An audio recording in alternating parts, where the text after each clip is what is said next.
ګرانو کتونکو هغه پراپرټي کومه چې په تنګي کې په کڼیور کې ده چې هغې کې افضل خان پکې را دانګلي وو. نن امیر نواز خان خو هم دغه خبره وکړه چې افضل خان نور را دانګلي، نو د دې دوو وروڼو دا روغه دا مسله نه ختمېدله. نو یعنې د هغه خبره هغه په خیر بدله شوله.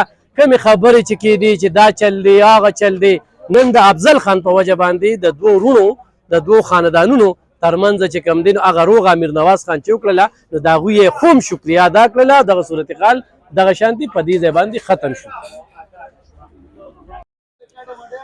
ګرانو کتونکو سلامونه کوم. الف خان شیرپور یم، کیمرامین را سره یاسر خان دی. په هغه پراپرټۍ کې موجود یم کومه پراپرټي چې لږه متنازع شوې وه او د طاهر خان او د ناصر خان ترمنځ یوه شخړه وه او هغې کې بیا په افضل خان باندې او یا په داسې پراپرټۍ کسانو باندې تورونه لګېدلي وو.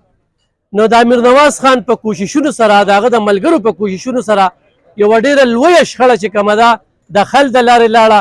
په لومړني فرصت کې په دې کې پشکلاوتي قومي جرګې چې هغه ډزبندي کړې وه، هغې کې بیا امیر نواز خان په خپلو خبرو کې د ابراهیم حاجي صاحب ذکر وکړو چې هغه په دې کې یو کردار ادا کړو. هغه ټیم باندې موږ هم موجود یو. په هغه ټیم باندې دواړو فریقینو زمونږ ډېر خیال ساتلو. نو د دواړو ډېره مننه کوو او بیا په سبا باندې موږ ته پته ولګېده چې امیر نواز خان پکې ترمنځه شو.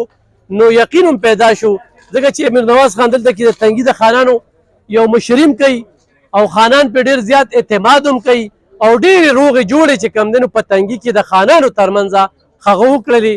نو هغوی باقاعده یو پریس کانفرنس وکړو او په هغې کې دا خبره وکړله چې هېڅ قسمه تنازع نشته دی، د دوو وروڼو ترمنځ تنازع وه هغه موږ حل کړله.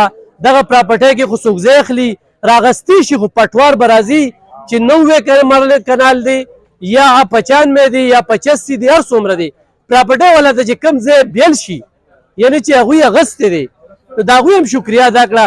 دې کې چې کومې پایارې شوې وي کومې ډزې شوې وي د هغې هم باقاعده اعلان وکړو چې د دې روغې نه پس چې کوم دی دغه پایارې ختمې دغه خبرې ټولې ختمې او خو د دې باوجود هم د جرګې څوک نه مني نو 30 لاک په دې کې واک اخیستل شوی دی. د هغوی خبره چې کومه ده 30 لاک روپۍ به سوځي. خو په دې موقع باندې طاهر خان چې کوم دی د هغه هم شکریه ادا کړه امیر نواز خان چې زموږ یې ټولې خبرې ومنلې، خبرې ته کېناسته. د ناصر خان شکریه خو هم ادا کړې شوله خو چونکې دلته کې خرڅ چې کوم دی ناصر خان کړی دی نو د ناصر خان ځمکه دې وخت کې متنازع نه ده. د هغه ځمکه پراپرټۍ والا خرڅوي اخلي کوم چې د هغه حق دی د حق نه زیات نه.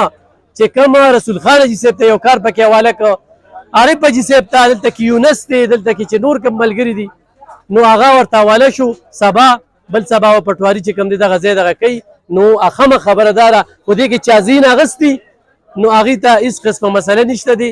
ناصر خان نه چې چا ځای اغستی دی هغه به ورته پوره کوي او طاهر خان چېرته ځای خرڅ کړي هغه پوره کوي خو پراپرټۍ والا څه ځای خرڅ کړی دی نو هېڅ قسمه هغوی ته تنازع نشته بلکې دغه مسله نن د جړلې نه ختمه شوه. د دې نه پس به د امیر نواز خان په دیره کې بیا یو ناستې کېږي د چا چې زړه بداوي وي یو بل نه به غاړې هم ورکوي نو داسې هېڅ قسمه خبره نشته. د خل طرفې ته لاړه. زه د جرګې دغه مشرانو ته خیرای تقسیم پیش کوم. د امیر نواز خان نه نور هم تمه کوم چې په دې علاقه کې دغه شانتې مسلې وي چونکې هغوی سره د هغوی فرزند جان خان د هغوی ذکر هم کوو. هغوی سره نور ملګري چې کوم دی دلته کې ناست دي د هغوی هم ذکر کوو چې هغوی په دې کې یو ډېر مهم رول ادا کړ. نو الحمدلله دغه مسله د خل د لارې لاړله او خو دلته کې چا ځای اغستي نو هغې ته هم د خوشحالۍ زیری دی او څوک پکې اخلي د ناصر خان په ځای کې نو بلکل اغستي شي ډېره مننه خوشحاله